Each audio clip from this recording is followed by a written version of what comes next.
And just like that, welcome back to the food truck. Ah, what a shift at work for me. Anyway, got your order ready right here. Go ahead and sit back. We'll go ahead and continue this for a little bit. If I remember correctly, what was just happening is TJ had clapped back at Flynn. And everybody's like, whoa, the quiet kid clapped back. And everybody's like, whoa, short stack got hands.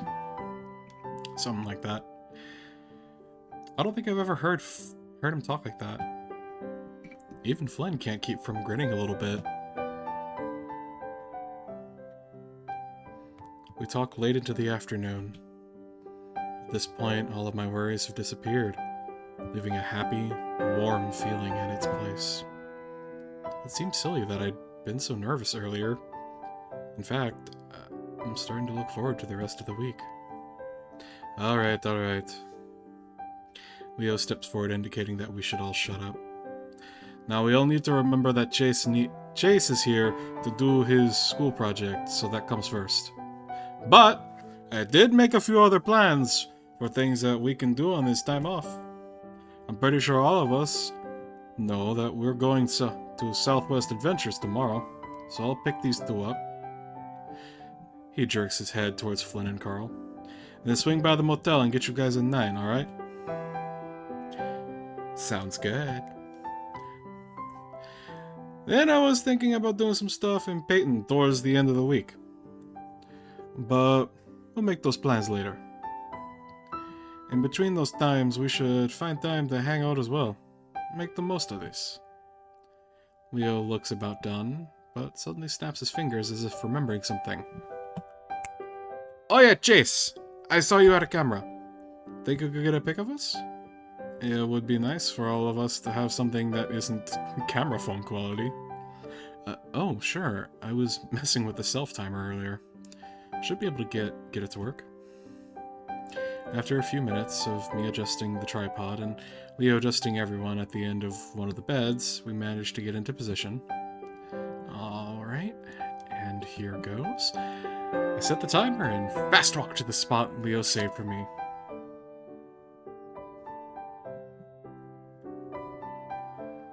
Oh my god, Weed Goat is blazed, man!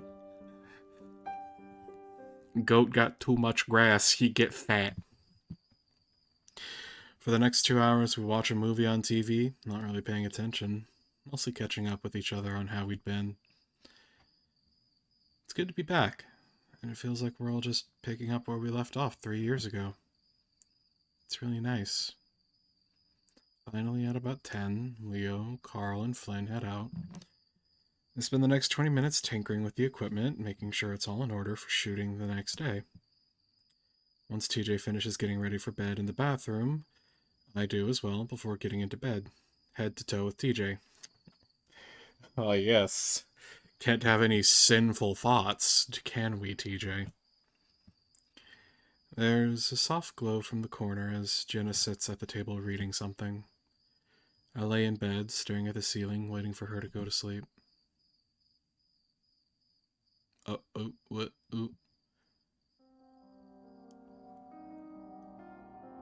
Okay. I didn't really touch on this earlier, but I did notice that the lake was mentioned and there's something ominous beyond the fact that it's a toxic lake filled with dead fish, apparently. So what happened at the lake, huh? I mean, I'm just saying. Fell in Lake Emma on a Saturday night, far away on the other side. Whatever. There's a chain attached to my ankle as I walk away from the lake, my legs and feet caked in mud. I look back, seeing the chain snaking back around the rocks and reeds before disappearing into the water. Looking ahead, I see Leo. He's smiling, waving at me. I walk towards him and the chain stays slack, pulling easily out of the water. There's an anchor in the lake, I say. I stare at him, but he doesn't say anything, and just keeps on smiling. I crouch on the rocks, wrapping the chain around my wrist a few times. Leo kneels next to me, rubbing my back and sticking out his arm to compare our bracelets, saying that everyone gets one. He seems happy, but now I'm stuck here, and I can't even stand up to walk.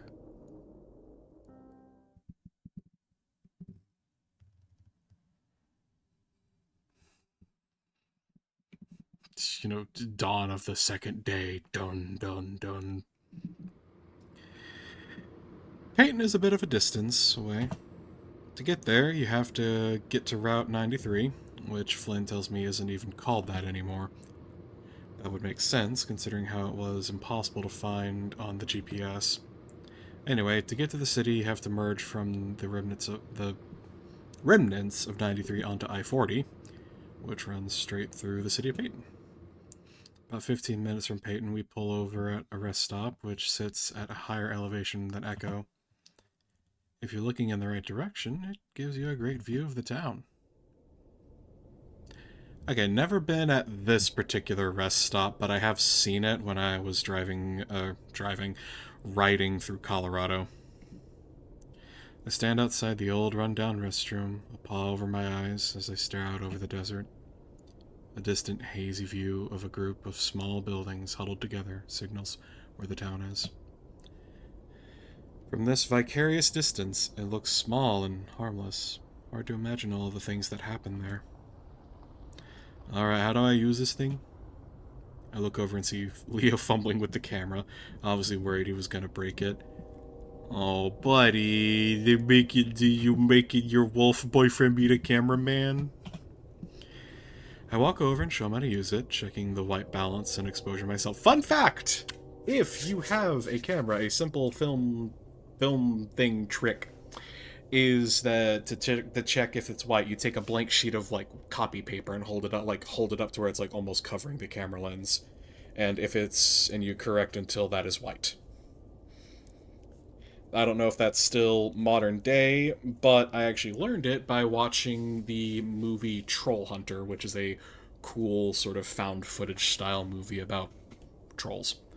And I don't mean like, you know, the cute little like tiny trolls. No, these are the giant smell the blood of a Christian man trolls. Anyway. I wasn't too good with cameras, but the equipment manager at the university had given me a quick lesson on how to do things. Alright, so I want you to zoom out from Echo, slowly. And while you do that, I'm going to walk in frame, okay? Yeah, okay. Leo hoists the camera up and looks through the viewfinder, ears perked up and smiling. Alright, signal me when you're ready. I adjust the clip-on mic while Leo focuses the camera, then raises his paw, signaling that I should start. I walk into frame, keeping one paw in my pocket and using the other to gesture. I hope I don't look too awkward. I always feel like I do. Echo first began as a settlement in 1852, after James Hendricks discovered the gold in a quartz deposit. The town grew quickly in size, and once it began to serve as a junction along Prescott Railway, it reached a peak population of 6,500 people in 1877. It was at this point in time that a peculiar phenomenon of mass hysteria took over. Many say the reason this occurred was due to the discovery of a body within the gold mine, and the circumstances surrounding that discovery. While not much is known about this event, what is known is that once it ended, a large portion of the population left Echo. Most of those who left settled in the nearby town of Peyton. However, the town still managed to prosper well enough into the 40s. That's when the government stepped in to shut down the mine, as it became a federal law to divert all mining resources to the war effort. The town's population sharply declined shortly thereafter, and by the 1950s it had dwindled to approximately 2,000 people. A shutdown of Prescott Railway A shutdown of Prescott... We'll get that out in post, Leo, right? A shutdown of the Prescott Railway in the 1960s, followed by the bypassing of Route 93 by I-40 in 1986, was the final nail in the coffin for the town. By the 90s, the population had dwindled to just 150 people. My goal, however, is to investigate the first event which led to the town's decline and possible demise. What happened in that mine almost 150 years ago? I've come to Echo to try and find out what information, if any, can be gleaned from the events of the past. I wait for a few seconds, then look at Leo. That good? Meanwhile, me as a, person who is aware of the smoke room. Oh dear. Oh no. Oh no. And I know less about the smoke room than I do this game. Oh no.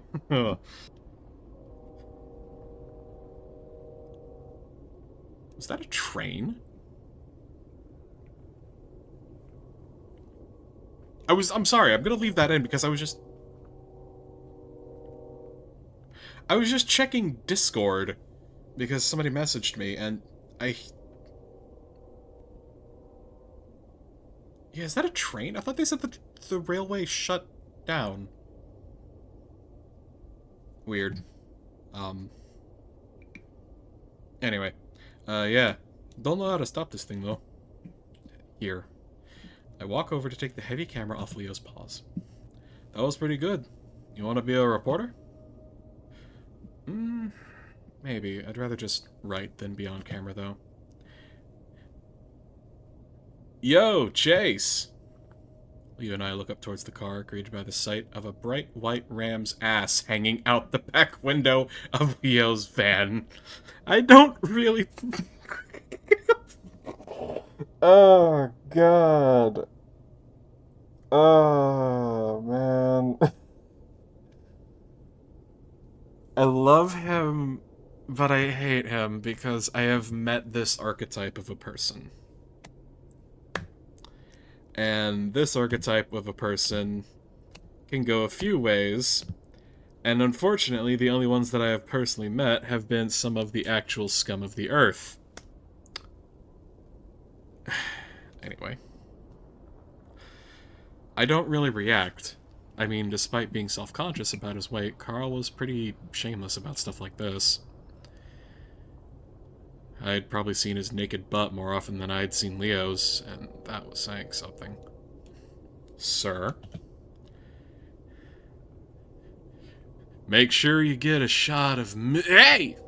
At that moment, Flynn, who was sitting next to Carl in the backseat, reaches around and yanks the ram's pants down so that they hang around his knees. Even though Carl's pretty quick to pull them back up, I still get a pretty good view of his equally big white balls dangling between his legs. Well... if you haven't seen them, and I have, as I'm, again, from Arkansas, so I've seen all kinds of animal genitalia, goats got it going on. Goats have got it. Leo snorts, and I can see Flynn laughing his ass off while Carl punches him in the shoulder. Unfortunately for TJ, who was sitting in the middle row with Jenna, he was looking back at the time and probably got a much better view than I did. Now he's facing forward, covering his face while Jenna sits next to him reading a book, looking uninterested. Nearly 21 and he's still doing that, huh? Yeah, it's a little more awkward with you three around, though. We head back to the car and I'm sorry, this just makes me think that... I mean, at that point, it's like, Carl got a little bit of deer in him, because, like, I don't know if all carpines or cervids or whatever the animal term is, but basically I know that certain animals that have particularly short tails, but tails not that are a bit fluffy, what they'll do is they will actually fan their tail. And it's like a call sign almost, like they'll whip up their tail and they'll shake their butts a bit. And that's like a way for them to like be like, hey, I'm over here. Anyway. We head back to the car and I grab the camera bag from the passenger seat to put the camera away. Hey, did you see my ass? Saw more than that. Your things about the horrors of Echo, right? It'll be a perfect fit. Well, if you could even fit it on the camera. I stashed the camera bag in the footwell before hopping in. That's called the footwell? Yeah. Southwest Adventures is an amusement park right in the middle of Peyton.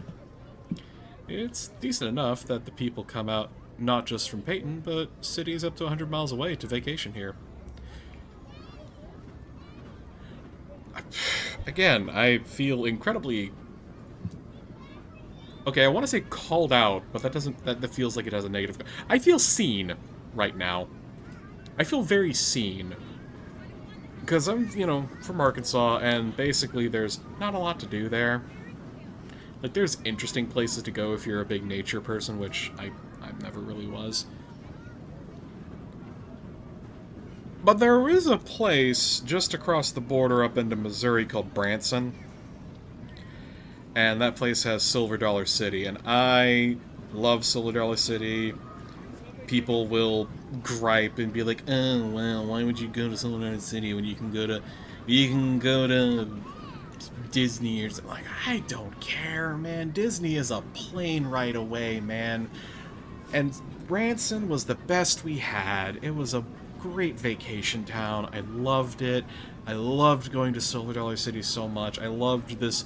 I didn't care that it was like a Wild West pioneer town themed place with roller coasters.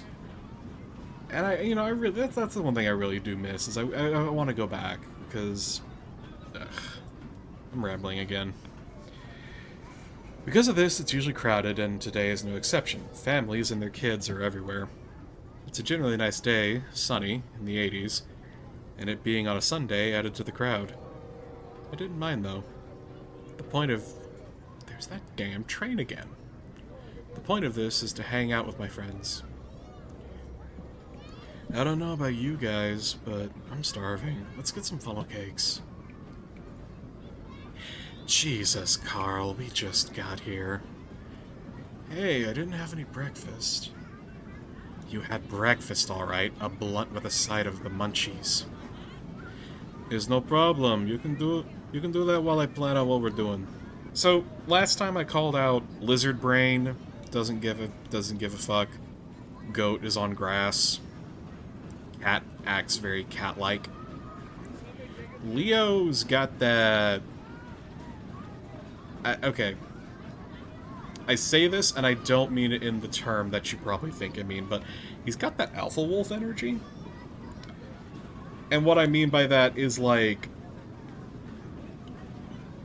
He feels like the actual proper... Well, I can't even say that because the whole alpha wolf thing has been disproven. He feels like he's got that leadership property, is what I should say. The very... Because he's the guy who got the sandwiches, he's the guy who's got the itinerary, he's, you know, making sure things are taken care of. And he seems like he wants to be in control, which... Oh, doggy. Combine that with the red flag earlier from, about him being able to read people, and I just reads people pretty well, bit of a control freak. Communist China wishes it had this many red flags that were this bright and red. Carl ambles off, on his way to the funnel cake stand.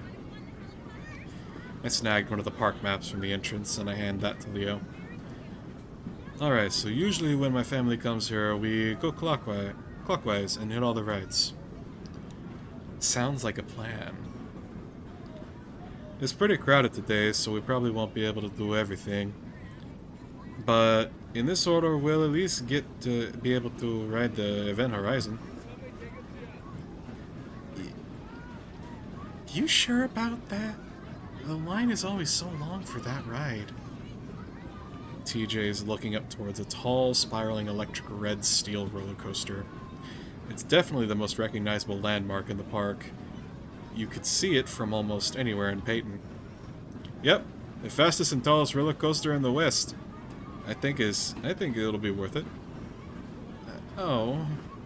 TJ rubs his arm with one paw in the corner of his muzzle, twitching a little bit. I had forgotten about that. He used to have a pretty pronounced motor tick, where the corner of his mouth would twitch up over and over again. It used to be a constant thing, but it stopped once we entered middle school. Guess it hadn't completely gone away. You alright, DJ? We could skip the big rides if you... Oh, hell, TJ, you're a fucking adult now. No, it's fine. I'm fine. I just haven't been on a roller coaster in a while. TJ snaps his head back towards us. He's all tensed up, and the movement looks like a rubber band being snapped. I'm riding all the rides with you guys! TJ walks off his paws, shoved deep in his pockets. I feel bad for him, and I want to give him an out somehow, but that's when Carl comes back with his funnel cake. It's topped with ice cream, powdered sugar, and strawberries. Dude! I wonder... Okay, hang on. Did he get funnel cake, or did he get elephant ear? Alright, for those of you that don't know, this is a fun little secret menu thing you can get. You can ask for an elephant ear at funnel cake stands. And if they know what you're talking about, which a lot of them do because these are usually people who travel, it's usually the same people who travel around and do them. So if they know what you're talking about, basically what it is you take a funnel cake, you take the funnel cake batter, and rather than like letting it drip down and create the funnel cakes, is they basically get it in one solid like whop, almost. You know, never, of course, never under any circumstance just drop something into a fryer. That's how you get burnt. But basically you let it in easy as one solid piece, and it creates just this massive single piece funnel cake. And it's great. God, man, now I really want some deep fried Oreos. Anyone want to share? Yeah, that looks pretty good. No? Alright. Guess I'll have to eat the whole thing. Great, now we have to wait for Fat Ass to finish eating. Carl pulls his face out of the cake. Even with his white fur, I can see the powdered sugar clinging to his chin. Nah, I can eat in the line. We going on Event Horizon first. That wait'll be an hour long, at least. The line ends up being 2 hours long, and by the time we get to the actual ride, I'm dying to get into a pool of any kind. To put it bluntly, an otter needs water. Part of the problem of living in Echo meant that we didn't have any kind of indoor pool system in our house. Being as cheap as it was. We ended up having to get an outdoor swimming pool, which was pain. Nervous, Chase? I smirked at him. I've ridden it before, Leo. Though, your tail's kinda down. Are you sure you're not nervous? Eh? Come on, Leo. Let's ride the front. Let's ride the front. Hey! Hey! Back off my girl. Or back off my boy. Back off my boy. I don't know. I watch as Jenna pulls Leo towards the front of the line.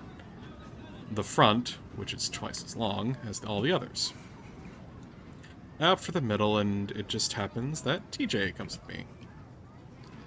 His tufted ears had been poking straight up the entire time, muzzle giving an occasional twitch. I lean over to him.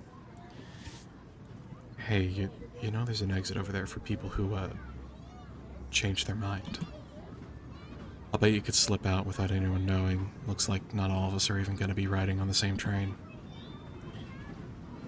TJ stares straight ahead, clutching onto the railing. I can see his sharp claws unsheathed, pressing into the metal and chipping away some of the red paint. No. I'm fine. You sure? Yep. Perfectly fine. Well, we're in the middle, which is the best place to be if you don't like roller coasters. Uh-huh. Yeah.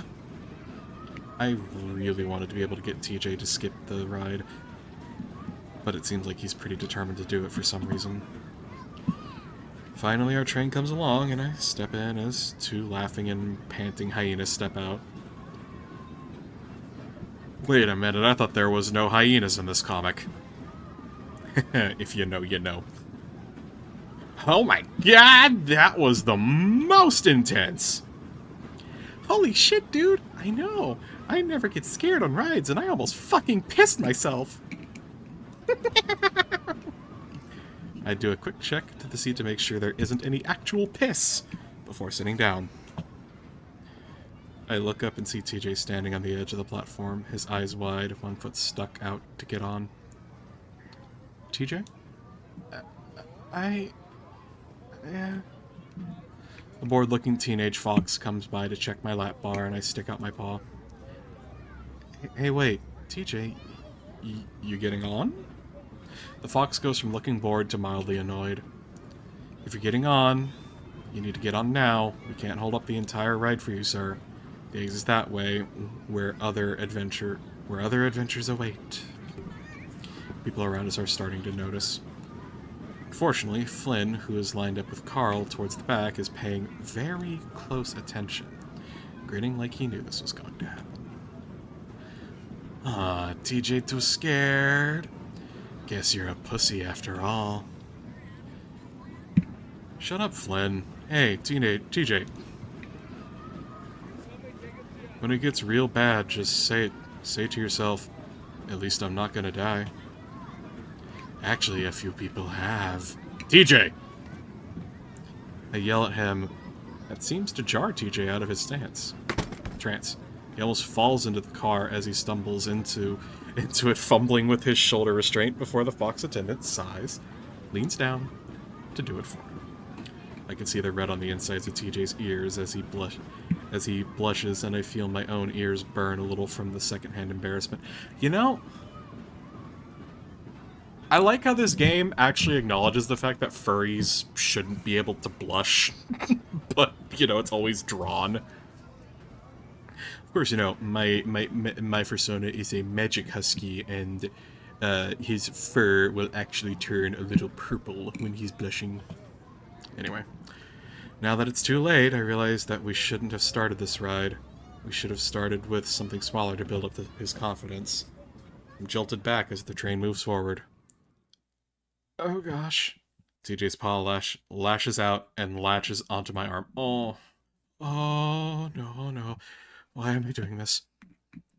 I reached over and tried to move his paw from my arm and back onto the handle on his shoulder restraints. TJ, hold on to that. My arm, you're gonna... Chase, quiet! I pause, staring at the links. I'm really not used to hearing TJ yell. He's almost puffed out to twice his size. I just need some quiet right now, and... Ah! Our train begins its ascent up the first hill, and I can feel TJ's claws pricking through my fur into the skin. He starts mumbling quietly to himself, his eyes closed. TJ, are you praying? He doesn't say anything, and soon we've reached the apex of the climb. I give up on trying to move his paw and sit back a little nervous myself. I really hope TJ doesn't completely lose it. And that is... Oh, that's comedy. I like that. That's fucking comedy. Oh no. That's terrible.